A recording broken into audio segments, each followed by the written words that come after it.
So mga kapatid, ito po yung ating tutugunang pinadala po sa atin. Screenshot po ito.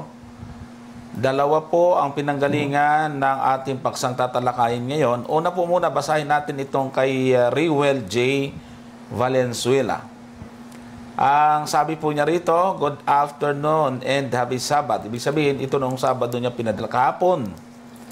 Ayan, Brother Richard, Brother Johnson, Brother Richard, Pastor Dizon, sabi niya. Doon po sa ating number 24, Christ in the Sanctuary ng Fundamental Beliefs, tama po ba na in 1844, Christ entered the second and last phase of His atoning ministry, which is the most holy place? Meron po kasing nag-explain na Christ entered the most holy place in His ascension, not in 1844. Gumamit po ng mga talata sa Hebrew. Pinalalabas na mali po ang ating pang 24th fundamental beliefs. Pwede po bang pakilinaw ito? At salamat po. Ayan. So, doon naman sa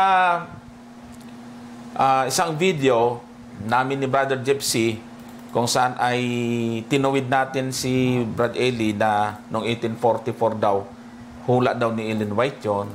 Nag-comment naman si Brother Paning Suliano. Nagkaroon po kami ng exchange ng sagutan doon.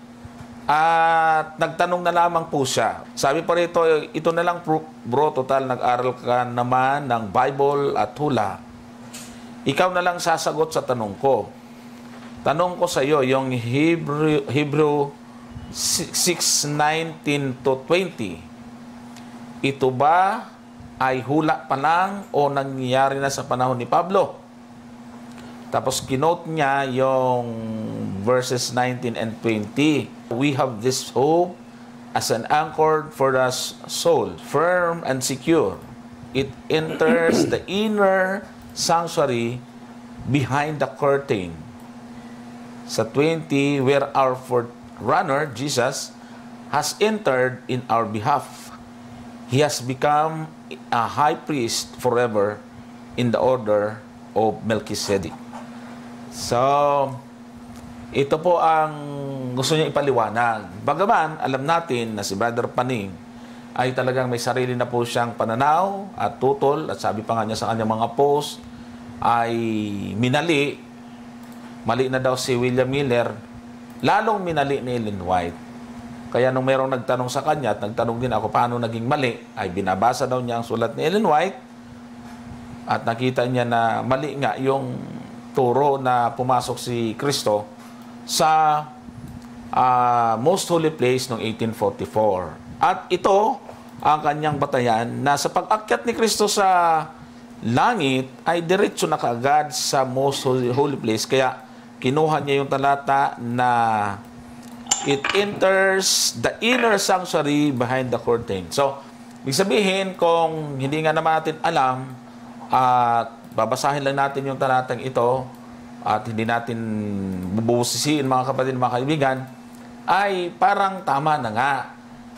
Kaya ngayon, bilang pong mga tagtataguyod at naniniwala na hindi po mali ang Adventist na pagtuturo na 1844, nagpasimula po yung tinatawag ng pre-Advent judgment, ay sasagutin ho natin ito. Actually, mahal ko mga kapatid at mga kaibigan, ang mga ganitong klaseng pag-uusap ay back pa doon sa panahong nandoon ako sa college, sa Mountain View College, first year college ako. Kami po ay tinanong tungkol sa bagay ito. At hindi lang po ito, maraming mga pagkakataon. Kaya po gumawa tayo ng kunting pag-aaral pa nito para po mga kapatid ay maibigay at maihatid natin sa inyo kung ano po ba ang stand ng Seventh-day Adventist. In the first place, lahat ng tao ay meron po silang karapatan na sabihin nila hindi tama yan. Bakit po? Pananaw din po nila yan. Bagay na atin pong iginagalang. Ang Seventh-day Adventist ay meron din pong stand. Bagay na dapat din sanang igalang. Ang bawat isa ay meron kanya-kanyang pananaw marahil o pag-aaral o pangunawa, pero mas mabuting suriin din po natin isa-isa hindi lang basta tumututol ang tao. Ito po mga kapatid, ipapakita ko po sa inyo. Nandito po ang Exodus 25:8 and 9. Ito po yung bansang Israel na nakapalibot sa sanktuaryo, the center of their worship. Yung pagko-communicate nila sa Diyos. Kung atin pong papansinin, ang Diyos mismo nagsabing gawin ito. Ito po ang sinabi sa aklat po ng Exodus. And let them make me a sanctuary that I may dwell among them. Verse 9. According to all that I shew thee, after the pattern of the tabernacle, and the pattern of all the instruments thereof, even so shall ye make it. So mayroon pong nakita na pinaka-pattern si Moses at inutusan ng Panginoon na ito po ay gagawin. Ano pa't isinakatuparan nangyari. So meron na silang nakikita dito mga kapatid. Dahil nga lamang, meron pong mga ibang mga tao na nagsasabi na noong October 22, 1844, o let's say 1844, si Kristo ay hindi pumasok doon sa kabanal-banalang dako, kundi doon pa lamang sa kanya pong pagkabuhay na maguli at pag-akyat sa langit, dumiretso na agad doon sa most holy place. Di ba yun ang sinabi, Brother Johnson? Yun ang sinabi. Pumasok agad.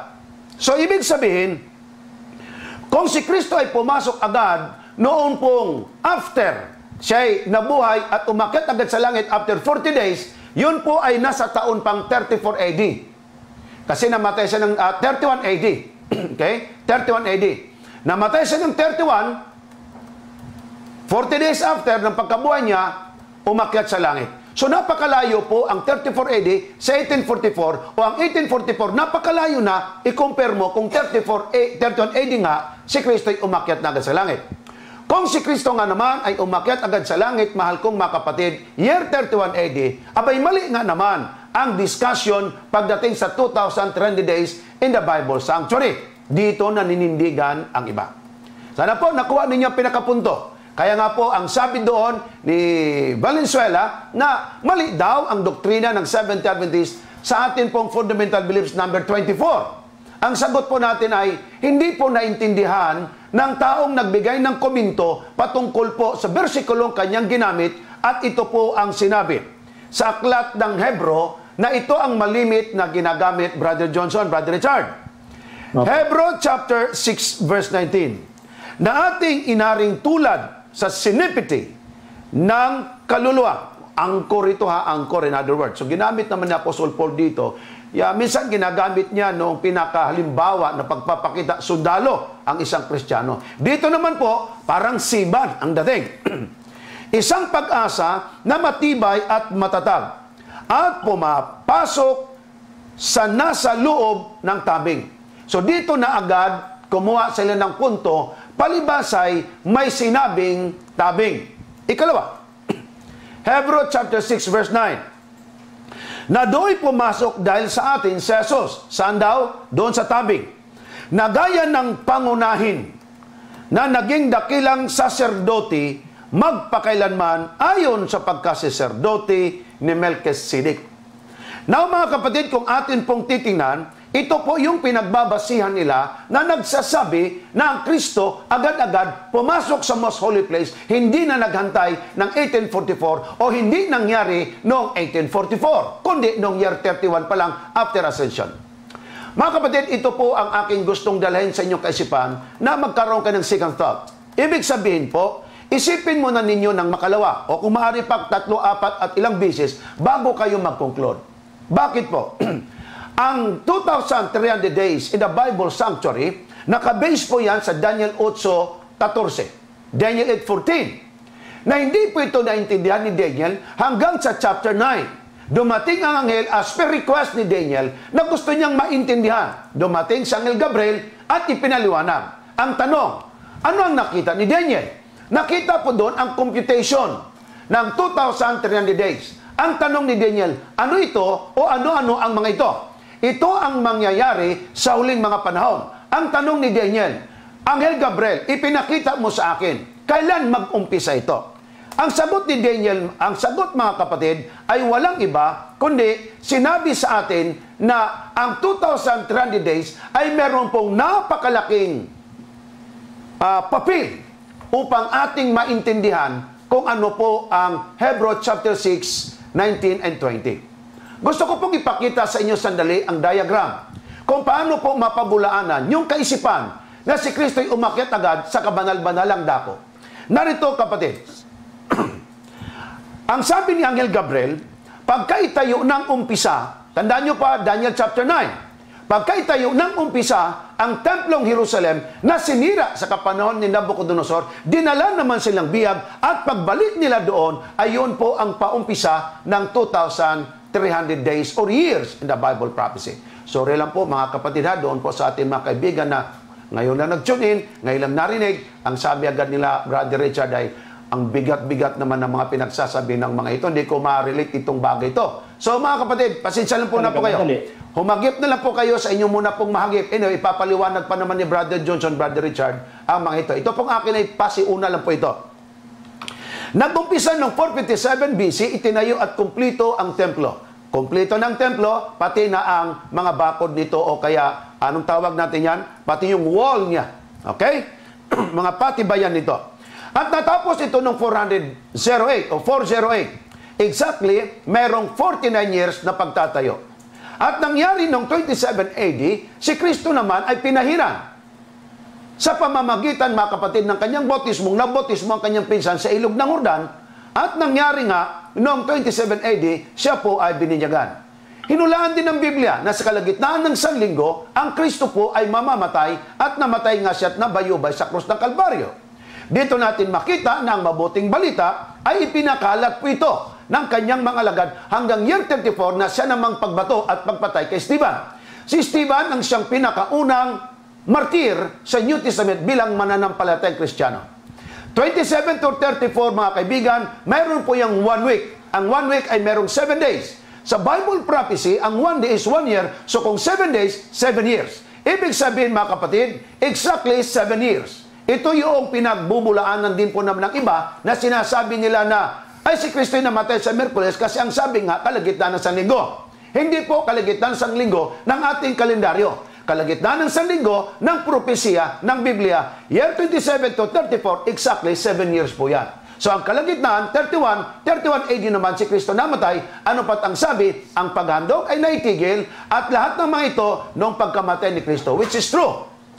So mga kapatid, buhat noong 457 BC hanggang 34 AD, meron po yung tagal na 490 years. Kung ang 2,300 days or years in the Bible prophecy, ang ating pong lalawigin, meron pa pong kulang ang 2,300 years or days in the Bible prophecy. Kung maminusan natin ng 480, kung nakita nyo po sa bandang kanan, makita po ninyo may kulang pang 1,810 years. So ang tanong, ano pa po ba ang kulang? Ano pang mga pangyari? Ito po ang nangyari mga kaibigan. Akin na lang pong idirekta dito. Sinabi po sa atin ng Daniel 8:14 ang tungkol sa mga baging ito. Now, Daniel 7:25, sinabi din po naman na ang kautusan ng Diyos babaguhin at ang bayan ng Diyos ay uusigin. At gayon din po ang panahon. Mga kapatid, ito po yung nangyari at naganap. Atin na pong napag-aralan. Why million kept Sunday today? At bakit po ba ang mga animals ang ginamit na siyang pinaka-larawan upang maintindihan ang prophecy? Sapagkat ang mga animals sa Biblia ay mayroong pinakahulugan na mga bansang nire-representahan po nito. Ano pong nangyari? Noong 538, si Virgilio ang pinakaunang Santo Papang umupo sa trono pagkatapos ng gerang ginawa nila sa Herulae, Vandals, and Ostrogoths noong 538 AD. At natapos noong 1798 AD sa utos po ni Napoleon Bonaparte na siya po'y naging emperador ng tinatawag nating Francia. Dahilan po dito, noong 1798, mga kapatid, hinuli po si Pope Pius VI at ibinalanggo sa Valence, France sa pamagitan po ni Emperador Constantino at inutusan niya si General Belcher. Ginawa ito. Ang sabi ng Biblia, ang kanilang paghahari ay tatagal lamang sa loob ng 1,260 years in the Bible prophecy. Natupad po yan. Sa Daniel chapter 10, nandoon po yung isang angel na ang kanyang kanang paa ay nakaapak sa tubig habang ang kaliwa naman ay nakaapak sa lupa. Dito po natin makita din mga kapatid na ang balumbon, ang aklat, Nung nakarating sa bibig, matamis, pagdating sa tiyan, ito po mga kapatid ay napakapait. Ito po ay tumutukoy doon sa tinatawag nating Great Disappointment. 1844, nagkaroon ng Great Disappointment na sa akala nila ng mga Adventist noon.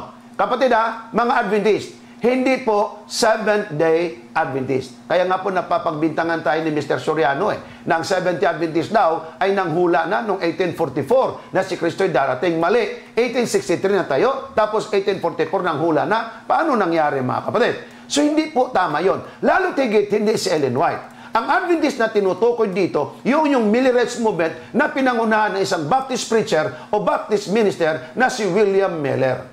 Dito natin makita, mga kapatid, 1844, na nagkaroon ng Great Disappointment. Why? Bakit tinawag Great Disappointment? Sa intindi ng iba, darating ng Kristo at hindi nga dumating noong 1844. In short, from 34 AD to 1844, meron pong tagal 1,810 years. Ang 490 plus 1,810 years, meron pong tagal, mga kapatid, na 2,300 days or years in the Bible prophecy. Dito napapasok ang Hebrews 6:19 and 20. May nagsabi, noong sinulat ni Apostol Pablo, Hebrews chapter 6:19 and 20, siya namang nakita ni Pablo na pumasok si Kristo sa kabanal-banalang dako. Kailan po daw? Itong kulay yellow, tinon po ninyo. Pumasok daw si Kristo noong 63 AD. Bakit? Ayon sa mga pag-aaral, between 63-64 ang pagkasulat sa aklat ng Hebro. Yun daw yung pagpasok ni Kristo. Ano pa't sinulat agad ni Apostol Pablo? Mga kapatid, kung sakali mang tama yung pong sinasabi ninyo, hindi na po magiging tama ang kabuuan ng 2,300 days in the Bible Sanctuary. Bakit po? Tingnan po ninyo mga kapatid. Kung 1844 minus natin ng 63, meron pa pong kulang na 1,781 bago mabuo ang 2,300 days exactly. So hindi po magiging tama na si Kristo po ay pumasok noon pong Hebrews chapter 6:19 and 20 doon sa most holy place agad, lalo na kung sabihin natin si Kristo ay pumasok ng 34 AD doon sa most holy place, lalo na hindi po pwede kung pumasok siya noong 31 AD. Bakit po? Mas lalong mapalaki ang kulang. Mas mapalaki ang kulang at hindi aabot ng 1844, mahal ko mapatid at mga kaibigan. Now, bakit ko sinabing mali? Bakit? Sapagkat ang Diyos nagsugo kay Anghel Gabriel na ang sabi niya, Daniel, ito ang mga mangyayaring magkasunod-sunod. Natandaan ninyo, ang pagpasok sa kabanal-banalang dako ay kasama dito sa 2,300 years in the Bible prophecy. Again, aking balikan. Ang Hebrews chapter 6:19 and 20, hindi totoo na si Kristo agad pumasok sa kabanal-banalang dako after nung siya'y nabuhay at umakyat sa langit. Una sa lahat, walang bersikulong nagsasabi doon. Maya-maya, babalikan ko po yan kapatid sapagkat atin pong bigyang panahon din ang akin pong mga kasamaan dito. Ang punto ko lang dito ay tatlo. Number 1, hindi pwedeng maging mali ang pinaka-angkor ng lahat. Daniel 8:14, 2,300 days in the Bible prophecy. Ikalawa, hindi po pwede na year 63 si Kristo pumasok nung naisulat ang aklat ng Hebro. Ikatlo, hindi rin pwede year 34 AD na pumasok sapagkat hindi pa natapos ang 2,300 years. Mas lalong hindi po pwede nung pagkabuhay agad nung 31 AD, pumasok si Kristo sa kabanal-banalang dako sapagkat hindi pa nga patapos ang 2,300 years in the Bible prophecy. By the way, pupuntahan natin maya-maya yung pong first veil at saka second veil na tinutukoy ng Biblia. Back to you, Brother Johnson. Ayan, thank you, Evangelist Dison. At nabigyan ng linaw po mga kapatid yung ating doktrina tungkol sa investigative judgment or pre-advent judgment na naganap at nagpasimula noong 1844. Bagaman, ano lang yun, summary lang o kaya ay mabilisan, hinihingi lang po naman natin yung pong binibigay lang natin yung hinihingi ng nagtatanong. Ngayon, gusto ko pong puntahan yung galing kay Brother Paning na tinanong niya sa Hebrew chapter 6 verse 19 to 20 kung saan ay nakalagay nga niya dito yung inner sanctuary. At kung babasahin po natin dito sa mismong Tagalog, ang nakasulat ho dyan Sabi na ating inaring tulad sa sinipite ng kaluluwa, isang pag-asa na matibay at matatag at pumasok sa nasa loob ng tabing. Na do'y pumasok dahil sa atin si Jesus, na gaya ng pangunahin na naging dakilang saserdote magpakailanman ayon sa pagkasaserdote na Melchizedek. So, the point at issue dito ay yung phrases na within the veil curtain. Yung nasa loob ng curtain, ng tabing, mga kapatid. Ito po ang mga ginagamit ng mga tumututol sa ating pong doktrinang ito, sa ating pong pananampalataya at pagpapaliwanag po tungkol sa sanctuary na talata. So, maging specific lang ho tayo dito ngayon sa issue na itinanong ni Brother Paning. So, ayon sa mga critics, mga kapatid, ito talaga ang kanila pong basihan na mali yung 1844 na pre-Advent judgment. Subalit, mga kapatid, yung 6:19 to 20, sa pag-aaral naman ng sa larangan naman ng school, mga Adventist scholar, sa mga nagbabad naman tungkol sa topic na ito, ay mahinang batayan para ikontra doon sa pagpapamali o kaya ay para ipangkontra sa 1844 na pre-Advent judgment. Bakit kanyo, mga kapatid? Hindi ito matibay ayon sa kanila. Para tutulan ito, ganito po ang nakasulat sa ating SDA Bible Commentary. Unahin ko munang basahin yung verse 19. In Hebrews 6:19, Paul leaves the word veil undefined. So, paliwanag natin kung bakit undefined po dito. He wishes to call attention not to the veil, but to that which is within or behind the veil. Namely, the place where Christ, our high priest, ministers. In other words, Paul is using the word veil, katapitasma, not in terms of a technical discussion of the structure of the heavenly sanctuary, but as a figure of speech to describe that which divides the seen from the unseen, the earthly from the heavenly. So ayon dito sa ating komentary, mga kapatid, bilang mga Adventist, ay hindi ang focus ng author ng Hebrew ang patungkol sa structure ng heavenly sanctuary, but as a figure of speech to describe that which divides the seen from the unseen. Yung unseen, yung heavenly sanctuary, at yung seen, yung nakikita nila is yung earthly, mga kapatid. So, sabi rito karugtong, hence, within the veil means simply to be in a presence of God. According to this view, hope is represented as entering the very presence of God where Christ Himself has gone. So yan po ang nakalagay sa volume 7, page 437 hanggang 438 ng ating Bible commentary. Kaya ang tanong ngayon, bakit sinasabi ng ating commentary ito ay undefined, mga kapatid? Kasi kung babalikan natin yung verse 19, sabi po na ating inaring tulad sa sinipite ng kaluluwa, isang pag-asa na matibay at matatag, at pumasok na sa loob. Pumasok sa nasa loob ng tabing.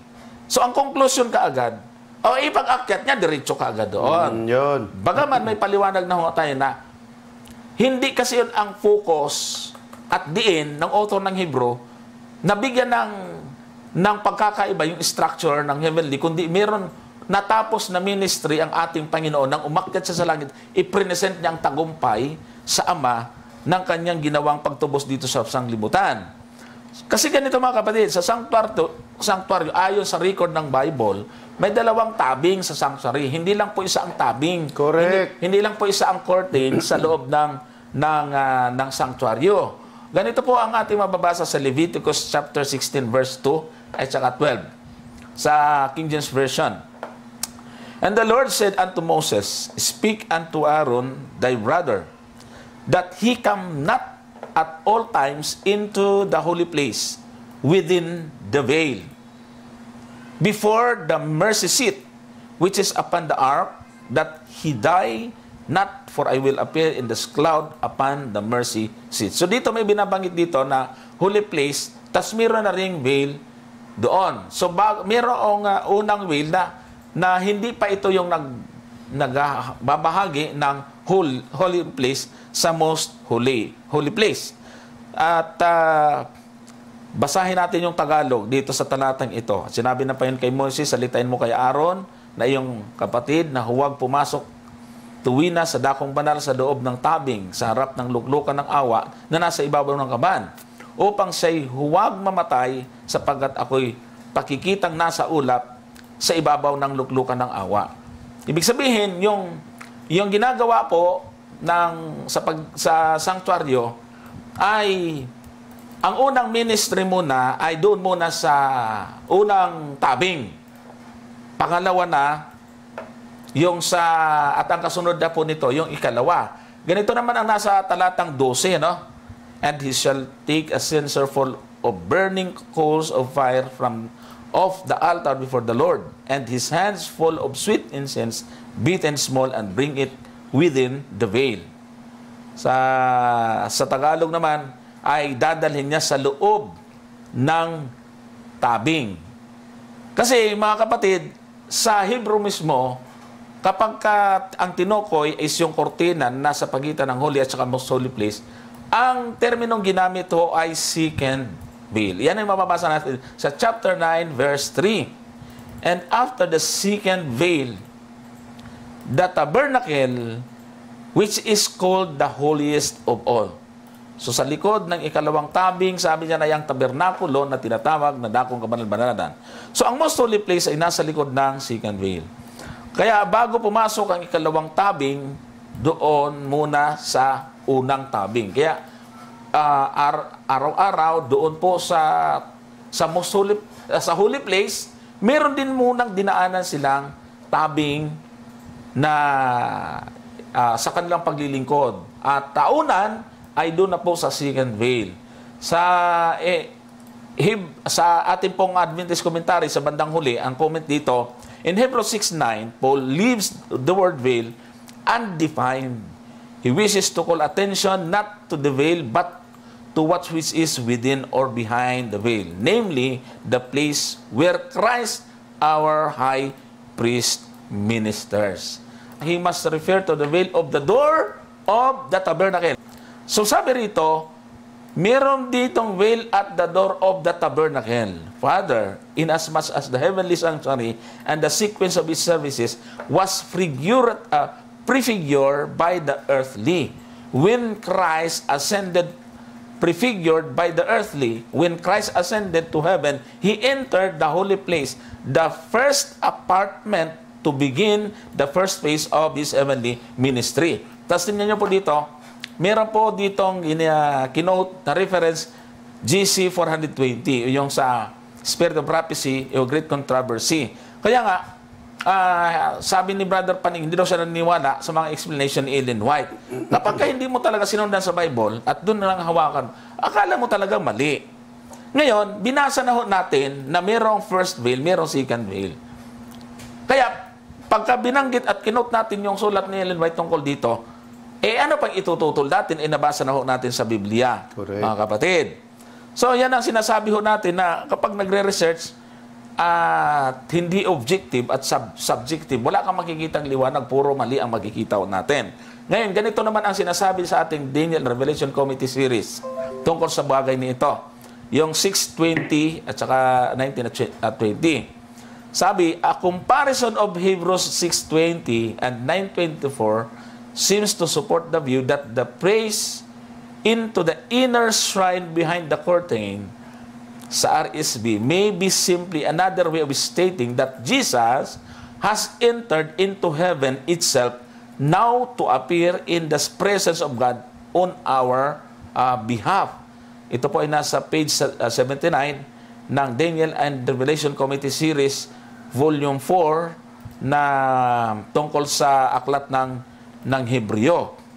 So, bagaman ginagamit technically yung Hebrew word ng veil doon sa most holy place at saka holy place ay mismo ginamit din dito sa tabing na ito, pero contextually, mga kapatid, ay makikita natin na hindi talaga ang focus doon ay yung structure ng templo, kundi merong idinidiin dito, nasabi nga dito sa atin, yung pinapakita dito ng ating Panginoon sa Ama yung kanyang tagumpay, at the same time ay i-present doon na siya po ay magpapasimula sa kanyang ministeryo doon sa langit. Sabi po dito, we believe the expression tahagya, yung holiest, is best understood as a general term for the entire heavenly sanctuary rather than the most holy place alone, unless it is definitely qualified as in Hebrews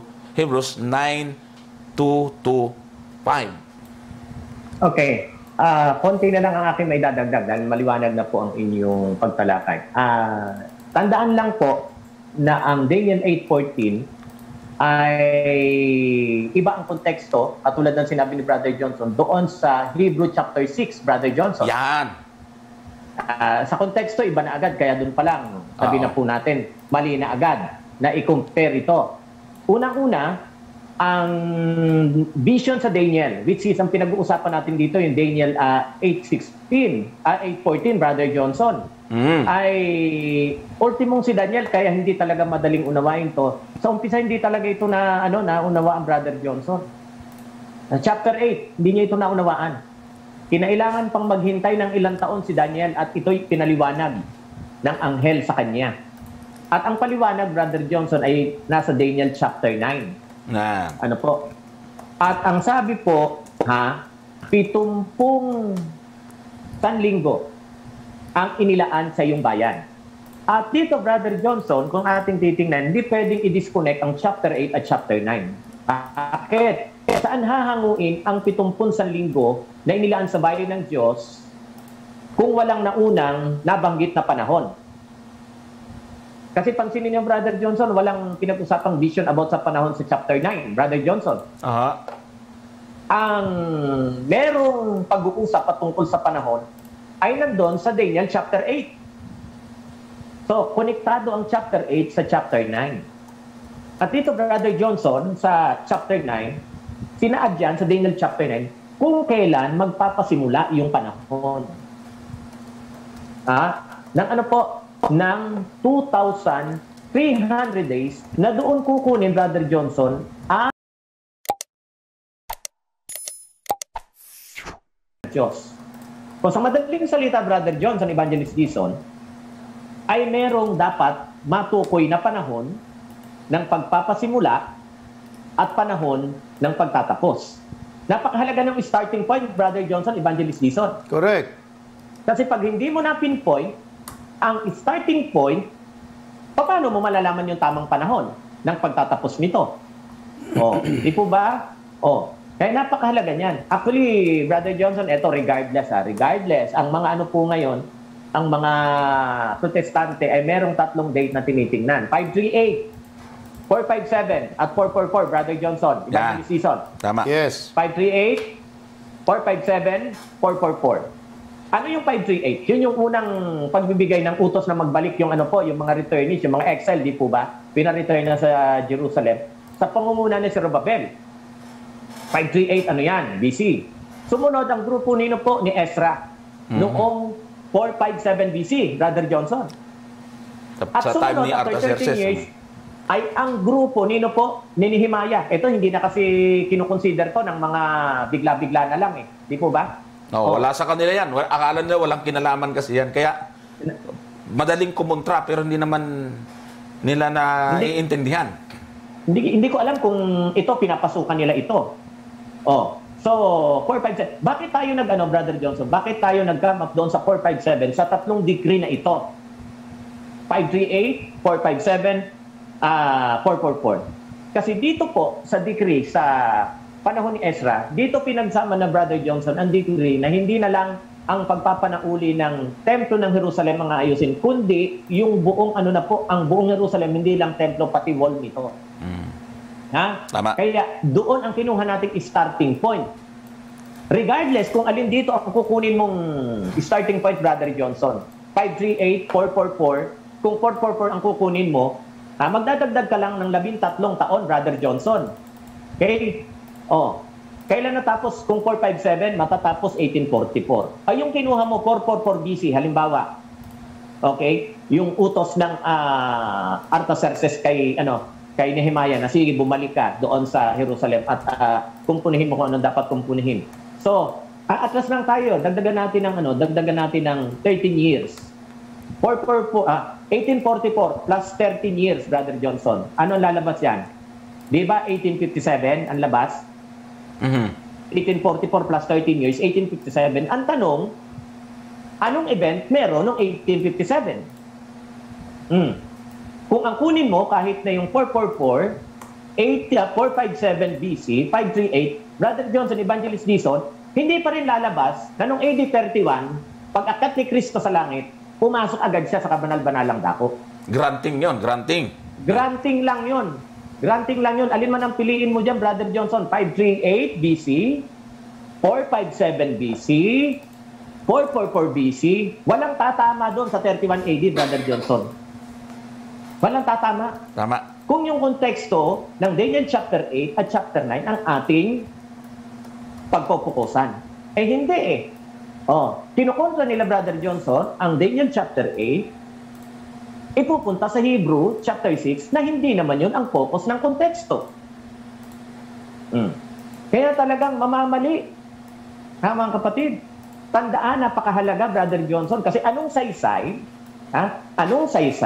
na may binigay na takdang panahon, pero hindi mo alam kung kailan ibinigay, kailan nagpasimula, at kailan natapos, nagbigay ng panahon, hindi mo naman pala alam. Kaya yung iba, tsumachamba na lang talaga, Brother Johnson, di po ba? Pero at least tayo, pinag-aaralan natin ito ng mahusay. Hindi tayo nagmamalaki. Hindi pinag-aaralan natin ito ng mahusay. Kaya nga natin nalaman, kaya nga natin pinili. Anong kakaiba ng decree ng 538, 457, 444 at bakit tayo napunta sa 457 BC? Bakit yun ang ating napiling starting point ng hula ng 2,300 days? Na doon din tinapyas sa hula na yun ang 70 weeks na binigay para sa bayan ng Diyos. Kasi nandun yung kompletong utos, hindi na lang sa pagpapanauli ng templo, kundi sa pagpapanauli ng buong Jerusalem. Basahin nyo na lang po ang Ezra chapter 5. Again, hindi po ito hindi po ito sa pagmamalaki, ang pagyayabang. Kaya nga lang yung iba, ulitin natin. Kaya nga kung ano-anong napapasukan, kasi hindi naman pinag-aaralan ng malalim, basta na lang huhusgahan sa pamamagitan ng mga talata na wala namang kaugnayan, Brother Johnson, Evangelist Dizon, sa konteksto ng pinag-uusapan. Correct. Kasi kung lalabanan nyo ito, unang tanong ko na lang po uli, kailan nagpasimula ang 2,300 days? Kung wala yung pasimula, mali na lang yan. Di po ba? At kung may pasimula yan, natural, may katapusan yan. Brother Johnson, Evangelist Dizon. Sama. Ngayon, kung walang pasimula at walang katapusan, anong saysay niyan? Na ipinakita kay Daniel at ipinaliwanag mismo ng anghel kung wala naman palang katuparan yan. Ito, challenge natin sa mga kumukontra. Sige. Objectively, ano ang katuparan niyang Daniel 8:14 at siyang Daniel chapter 9? Particular at 24 to 27. Anong katuparan niyan? Tanungin namin kayo, kailan nagpasimula yan para sa inyo? At kailan natapos yan? Ngayon, kung sasabihin nyo, ganito kung panahon nagpasimula yan. Unang tanong, anong event dyan sa panahon na binabanggit nyo? At nung matapos, ano naman ang event? Kasi Brother Johnson, bago ko bitawan ito, naalala mo, may nakadebate ako dyan sa issue na yan, doon sa Arcillas. Bigay ako ng petsa, ng panahon, at tapos sinasabi ko yung event. Siya naman nagbigay din ng mga taon. Nung tanungin ko, ano yung mga pangyayari dyan sa taon na sinasabi mo? Aba, yan sagot sa akin. Wala akong pakialam kung anong mga pangyayari. Ano nagbigay ng taon pero wala palang pakialam kung ano. Nalala mo yun sa Arcillas, yung Brother Johnson. Wala akong pakialam kung anong mga nangyayari dyan. Basta nagbigay lang ng, kung ayaw nyo nitong interpretation na aming pinanghahawakan, nagbigay din kayo ng inyong interpretation, kailan nagpasimula, anong pangyayari, kailan natapos, at anong pangyayari nung matapos itong 2,300 days. So, ayan na muna para mapagbigyan natin kung tumatawag si Brother Paning. Back to you, Evangelist Dizon at Evangelist Johnson. Salamat po sa pagkakataon. Okay. Sige, akin pong ipakita ito mga kapatid, yung diniscuss po kanina at binanggit ni Brother Johnson, ito pong sanktuaryo. Hindi po kasi naintindihan ng marami ang bagay pong ito. Akala nila ang sanctuaryo, isa lang tabing. Diyan ang mali ng marami. Ito po, makita nyo pong sanctuaryo. Yung pong first veil na tinatawag po doon, kolumna. Yun po yung outer veil. But within the sanctuary pa din po naman siya. Ang ikalawa, veil in the most holy place or second place. Sabihin natin ganon. Katapitasma. Now ngayon, si Kristo ba'y pumasok na agad dito sa kabanal-banalang dako? Nabanggit kanina ni Brother Johnson na mayroong dalawang banal na dako. Tinutukoy, Brother Johnson. Banal na dako, kabanal-banalang dako. Another term, first apartment, second apartment. Ngayon kung ating titinan mga kapatid, dito po nagkamali. Halimbawa, Leviticus 16 verse 12. He shall take a fire pan full of burning coals from the altar and 2 handfuls of fine incense and bring them into the most holy place. So kung merong most, merong hindi most. Okay? Most holy place. Tagalog. At sinabi ng Panginoon kay Moses, salitain mo kay Aaron na iyong kapatid na huwag pumasok tuwina sa dakong banal. Yun po ang sa Tagalog. Sa loob ng tabing. So kita nyo ba sa dakong banal sa loob ng tabing?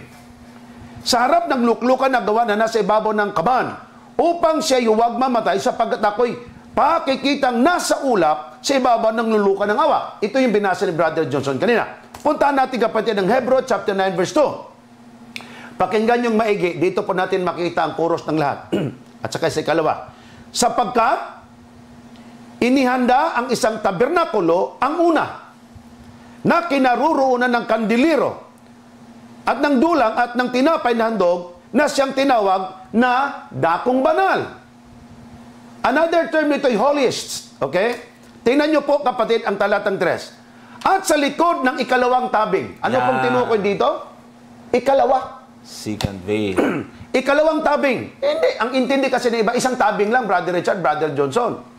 Tama. Sa likod ng ikalawang tabing ay ang tabernakulo na tinawag na dakong kabanal-banalan, Brother Johnson. Tama. Holiest.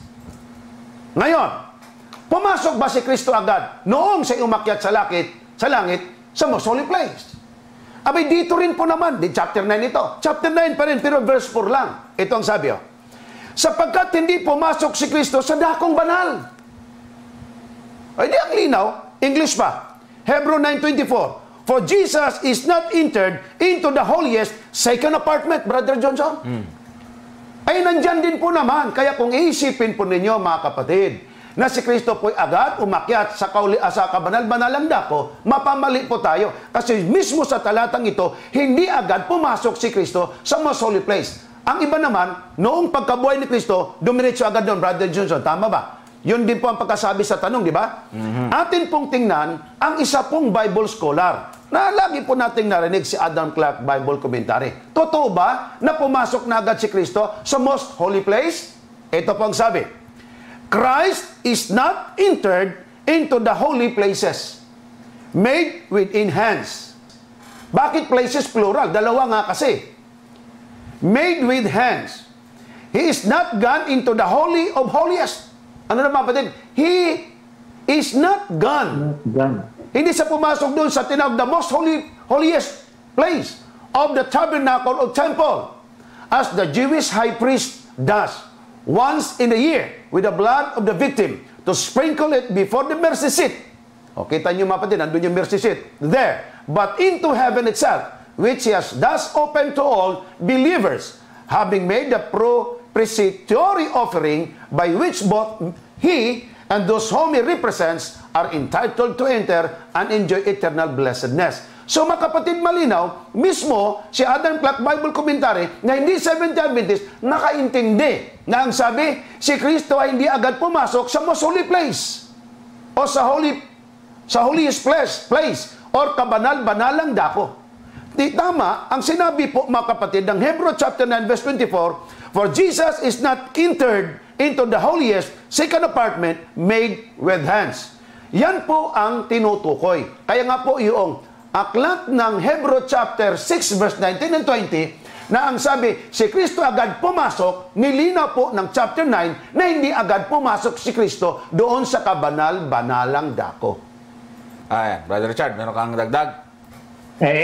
Sa akin, yun na lang po ang aking may dadagdag din. Kasi, again ulitin ko lang, sa konteksto ay hindi po ang konteksto ng Daniel chapter 8 and chapter 9 ay katulad ng konteksto ng ng Hebrew chapter 6, Brother Johnson. Correct. At uulitin ko, katulad ng sinabi ni Evangelist Dizon, may panahong pinag-uusapan ang Daniel chapter 8 at chapter 9. Alamin kung kailan magpapasimula. Dahil hindi pwedeng binigay lang yung hula na yan nang wala naman palang kwenta, Brother Johnson. Walang significance. Walang significance. At again, pinaalam. Ano ang sabi ni Angel Gabriel kay Daniel? Kailan magpapasimula 'yon? Magmula doon sa sa kautusan na muling ipanumbalik ang alin? Ang Templo. Jerusalem. Ang templo at ang Jerusalem, Brother Johnson. So doon magpapasimula ang pagbibilang, Brother Johnson, Evangelist Dizon, ng panahon. At again, ang ating pinag-usapan dito, since ito'y hula, ay ang isang araw kumakatawan saan? Kumakatawan sa isang taon. Mga kapatid, kumakatawan sa isang taon. At uulitin ko, kailangan alamin nyo kailan ito nagpasimula para malaman nyo kung kailan ang tamang pagtatapos. Kasi hindi nyo malalaman ang tamang pagtatapos na tinutukoy na panahon sa hulang ito kung hindi nyo alam kung kailan nagpasimula. At kung may malaman kayong pasimula, dapat sabihin nyo sa amin, katulad naming mga Seventh-day Adventists, pagpapaliwanag nito, ay anong meron dyan sa 457 na yan? Sinasabi natin kung anong meron. Anong meron sa 34 AD na yan? 31 AD na yan? Sinasabi natin anong meron. At sinasabi rin natin kung anong meron doon sa panahon ng pagtatapos nito, 1844. Ay sila, anong may offer na explanation, Evangelist Dizon at Brother Johnson? Wala. O kaya, ulitin ko po kung kukontrahin nyo ang Daniel 8:14 and Daniel chapter 9, pakisigurado lang po na may offer kayong mas magandang pagpapaliwanag dito. Yun lang po ang aking challenge doon sa mga kumukontra dyan. So back to you, Evangelist Johnson at Evangelist Dizon. Isa pa sa ginagamit po nila ditong kalituhan, mga kapatid, ay parang ganito, as in literal, na humakbang pumapasok doon sa most holy place, na parang nakapwesto ka muna doon at hindi talaga pwede doon sa most holy place. At noong 1844, saka lang umakbang. Samantala, sa pag pinag-aralan natin, lalo na yung Daniel Revelation Committee Series, yung tungkol sa aklat ng Hebrews, yung pagpasok ng Panginoon doon, yung tahagya kasi doon, sakop yung buong sanctuaryo, yung heavenly sanctuary. Ang ating pong pinapakita ho dito, yung ministry ng Panginoon is nag-start noong 1844. Ministry niya bilang tagapamagitan, Brother Richard, yung ministry, yung katuparan kasi yon nung ating pong sanctuary explanation sa lupa. Na meron talaga siyang magiging katuparan. At yan nga ang natupad noong 1844. So, yung Hebrews chapter 9 verse 12, meron kasing mga salin po dito, may mga translation ng Bible na nakasulat po dyan, ay most holy place. Dito sa Tagalog ay banal na dako lang, dakong banal, at hindi na naman sa pamagitan ng dugo ng mga kambing at ng mga bulong baka, kundi sa pamagitan ng kanyang sariling dugo, ay pumasok na minsan magpakailanman sa dakong banal na kinamtan ang walang hanggang katubusan. Ito ay merong palibasa, katulad ng inyong sinasabi kayo na Brother Richard, na meron talagang hindi nila binibigyan ng halaga yung mga punto sa bagay nito. Kaya yung ibang translation, ang kanilang salin ay most holy place. Maraming translation na gumamit ng ganyan, most holy place. Pero sa Greek, mga kapatid, yan ho ay hindi most holy place, kundi holy place lamang. Kaya sa Greek po kasi, pag sinabing most holy place, ay Hagia Hagion, mga kapatid. Or kaya Hagiotun Hagion. So dito, yung Greek po nitong 912 ay Tahagia. Tahagia lamang po mga kapatid. Tahagia. Ibig sabihin, yung most holy place lang ang tinutukoy dyan. Kaya tama po na yung pong ministry ng Panginoon sa most holy place, sa heavenly sanctuary, ay nag-start lang po noong 1844. Kaya tama ka, hindi yung Hagion lang. Oo, kasi pagka inulit, may pag inulit kasi, pag most holy place, inuulit yung salita, Hagia Hagion or Hagion. Hagioton Hagion. Dalawa yung banal na binabanggit yun. Evangelist Dison, medyo na ano ka naman, slip of the tongue ka na naman kanina. Ano yan? Yung sinabi na si General Bercher ay inutusan ni Emperador Constantino. Hindi po ang alam ko hindi. ang gusto mong sabihin. Bonify. Kaya, Thank you. Hindi si Constantino. Huli na yan si Constantino. Nauna pa yan si Constantino sa kasaysayan. Kundi si Emperador Napoleon Bonaparte. Ang kanyang inutusan, ang kanyang general na si Beltier, na hinuli si Pope Pius VI at ibinalanggo sa Valence, France. Ato. Nabanggit mo kanina ay Emperador Constantino. Slip of the tongue, I know. Kaya lang, baka may mag-review. Unahan na natin.